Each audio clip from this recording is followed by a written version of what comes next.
Wine is always on hand in French kitchens, and it's not because the French are lushes.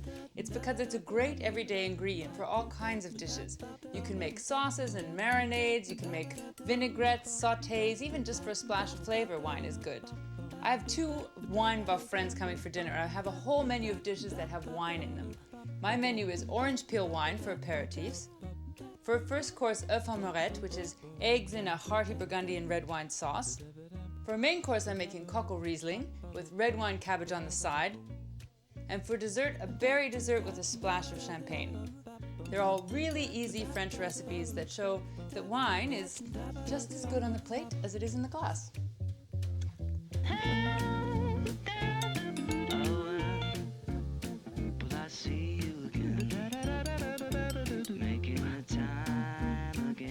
Seeing the signs again.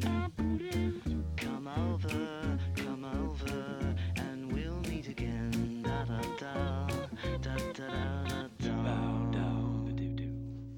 I'm making all wine dishes for a friend of mine who's a sommelier, and then for the girl who works in my wine shop, because I know they'll appreciate it. And I'm going to start with my first course, which is œuf en meurette, red wine sauce with mushrooms and bacon and onions in it. I'm going to poach eggs in red wine and stock. You need a whole bottle for this recipe.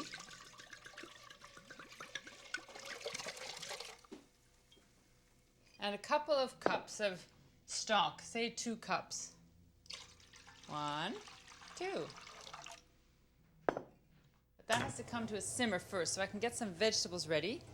These will be added to the stock to make a nice sauce in the end. I've got a carrot and an onion, and I just need 1 rib of celery. So I'm going to cut these into a little dice.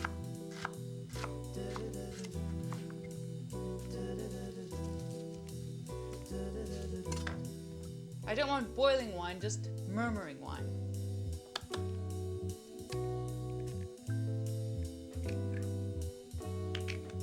They look odd, but that's the correct way. And I think it's kind of fun, especially if you're having people who love wine for dinner and they haven't had this before. It's a novelty. It's fun to give them purple eggs. You could write poems about purple eggs. They just need a few minutes, say 3 minutes.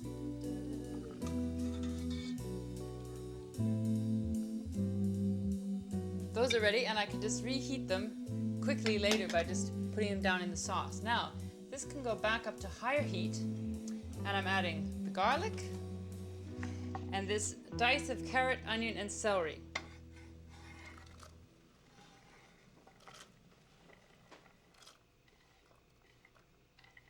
And it also needs the indispensable bay leaf. And some thyme. Now the garnish for this dish is going to be mushroom, bacon, and pearl onions. Wouldn't they make a nice necklace? I'm just using button mushrooms, and this is what's classically used. And to trim them, I'm just going to use the caps. You can save the stems for stock sometime. And just because I'm in the habit of this, don't ask me why, I'm going to peel them. Now I'm going to cook those first in some butter.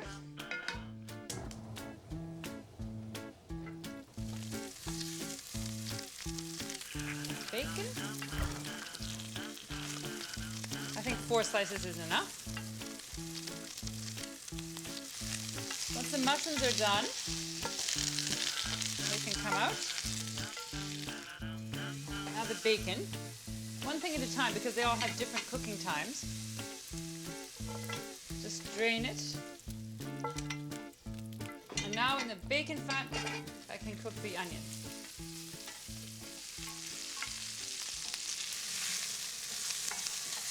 So those onions for me are done. I'm just going to turn these off for a second because the sauce is going to go on top.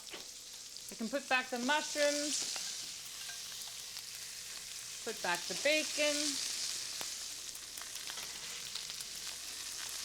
Now this has reduced a lot. I just want to thicken it with what's called beurre manier, which is kneaded butter. And for that, just the equivalent of a spoonful of butter. And then the equivalent of a tablespoon of flour. And you just mash them together in your hands. And this has a dual purpose. The flour thickens the sauce, The butter makes it easier to get the flour in there without lumping. Actually, it's more than a dual purpose because there's a third. The butter helps make it a bit glossy. So a little at a time, just whisk in the flour and butter. Just strain it over the garnish.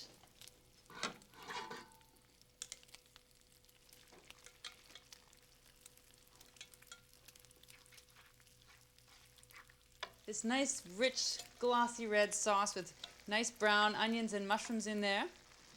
It's going to look great in a little bowl with my purple poached eggs on a croûte.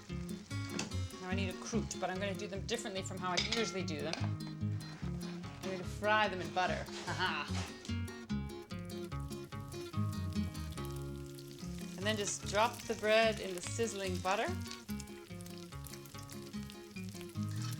Just turn it over when it's golden on one side.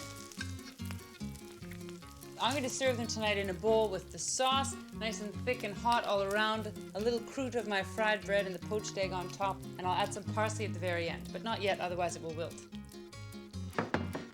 And now for my next course. The main course is cocoa Riesling, so it's a sauté with more mushrooms and chicken and white wine, and some red wine cabbage on the side.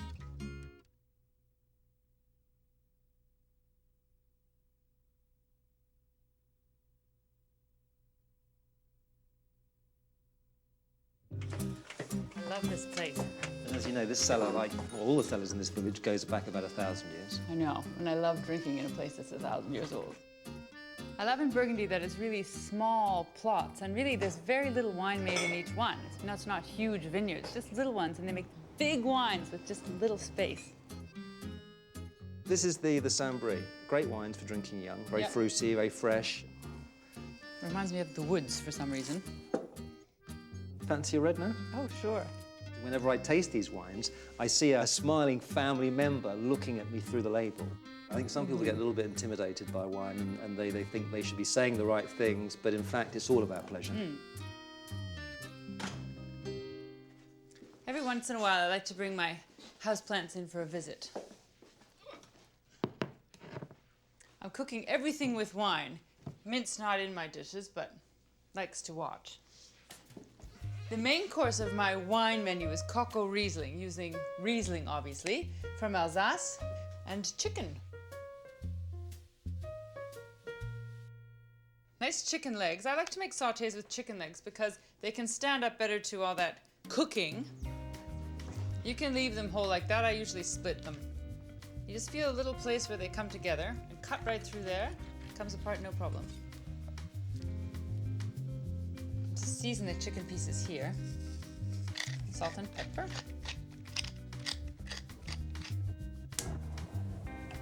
A little olive oil. A little butter.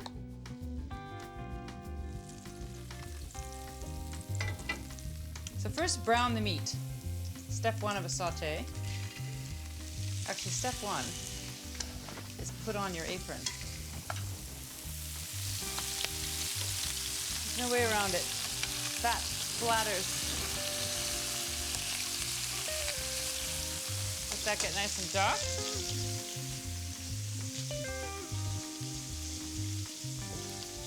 You can really use any white wine for this. Any white wine that's not sweet, that is.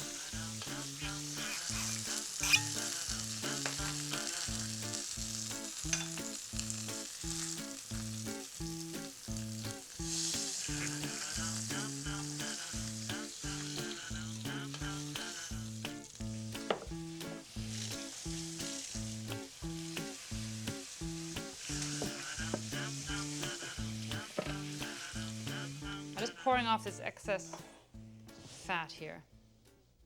It's a bit dark. Some shallots, 3 or 4 depending on how big they are. And a couple of cloves of garlic too. These are all sort of variations on a coq au vin, really. It's chicken with wine in whatever form from whatever place. Just let the shallots and garlic get a little softened, licking up a bit of the sticky bits. I'm deglazing with cognac. the kind of brandy. And I think I'll light it on fire too because it just makes life so much more exciting. Just a couple of tablespoons. Scraping the bottom of the pan. And then amusing myself with a little pyromaniac. This just burns off the alcohol. And then about half a cup of white wine. And half a cup of chicken stock. And in that liquid, the chicken pieces can go right back.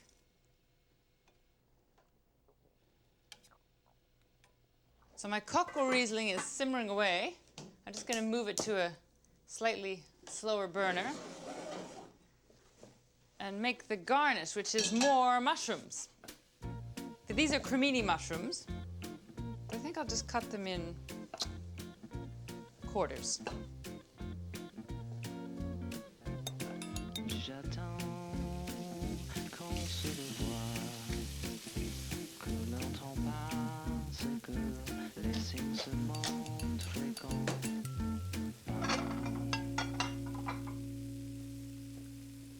Now just check on this chicken. Pull out the meat just long enough to get the cream whisked in, and then it can all go back. I'm using creme fraiche. That's about half a cup of cream, just a little pepper, and a pinch of salt because the acidity is quite high, and that helps balance it out. Then the chicken goes back in, and the mushrooms can go right over top. Looks great with a golden chicken and a creamy sauce and these nice browned mushrooms. I love a good chicken in Riesling. I'll just turn that off, and before we eat, I'm going to sprinkle over some chopped parsley and it's all set. Now I just want to make a little treat for aperitifs, that orange peel wine. And then a little sugar. This is 1/3 of a cup. Coriander seeds, about 5, 8. Just stick the cork back in there. And then stick it in the fridge for a week and give it a shake every day. I have another one in there, I'll show you. That's a perfect fair weather aperitif. Now I still have to make my red wine cabbage to go with my cocktail Riesling. It's a little early here, but it's aperitif hour in France.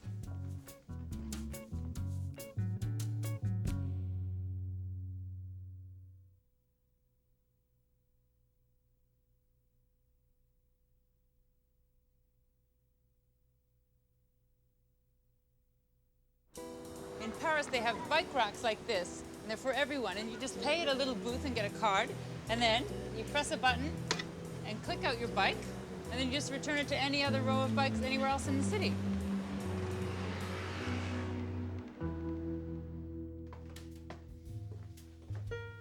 I'm making a whole wine menu for my wine-loving friends. Just had a little sample of that orange peel wine. Very good, but it reminds me why I shouldn't have too much in the afternoon. Now to go with my cocktail Riesling, I'm making another northern dish, red cabbage cooked in red wine. It also has apple and currant. First, I want to cut this cabbage. Half a cabbage makes a huge amount. Oh, mamma mia. And then also cut the core out and shred it.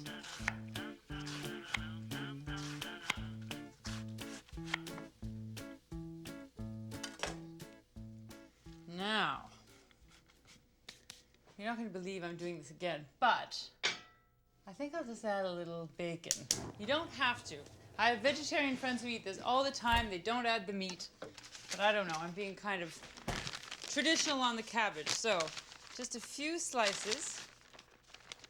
For once, when I say few, I'm going to mean a few. 1, 2, few.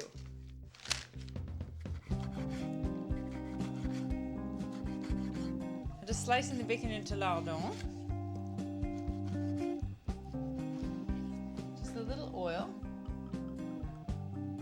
And I'll add the bacon. It doesn't need much, obviously it's got tons of fat in it anyway. can obviously do this in a pot too. I'm just doing it in a casserole. Or cocotte, as it's called in French. I'm adding an onion too.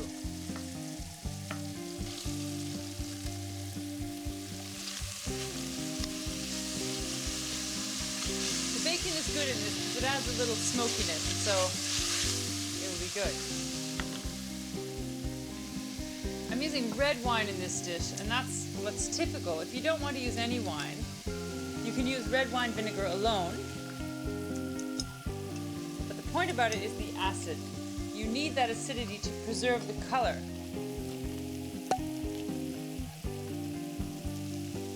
So when the onions are soft and the bacon is cooked, you can add the cabbage.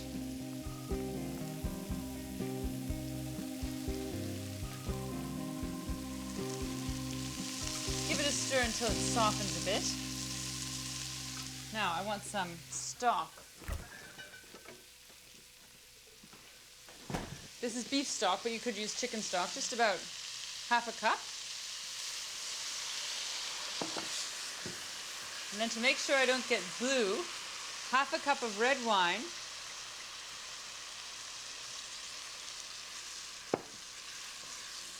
And about a tablespoon of red wine vinegar. Don't you love my measurements? It's such a beautiful tangled mass. Just a little salt, and then I'm going to leave it alone.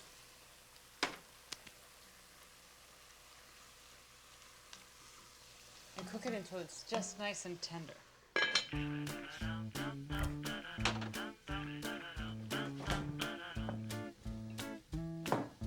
Now,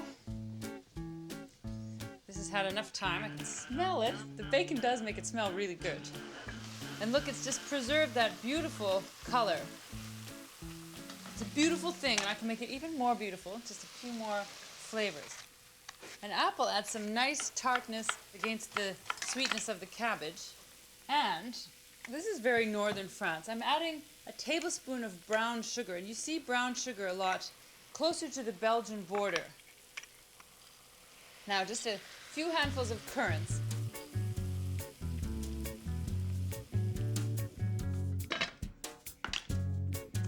Now I just want to make one more thing. I've got a berry dessert with champagne in it. Fancy.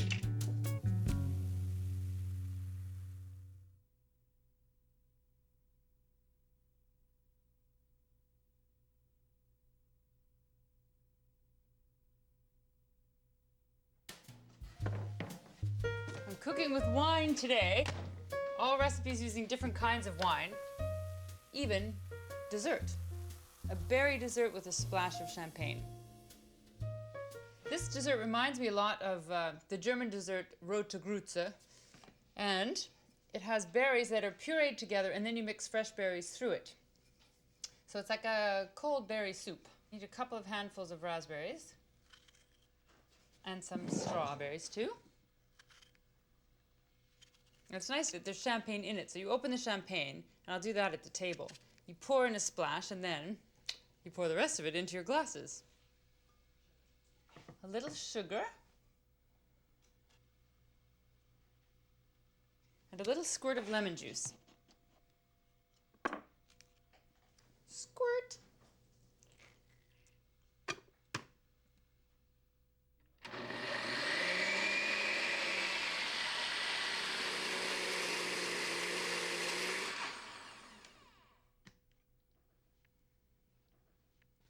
Beautiful. Now, straining it because there will be all those raspberry seeds in there and you don't want those in your teeth.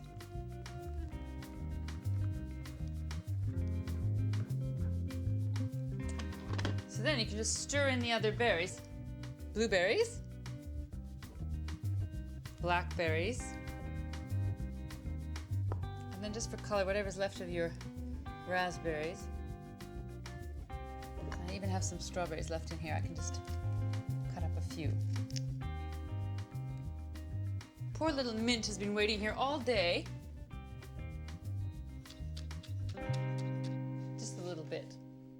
I'm just going to let this chill until we're ready to serve it with champagne and get everything else onto plates.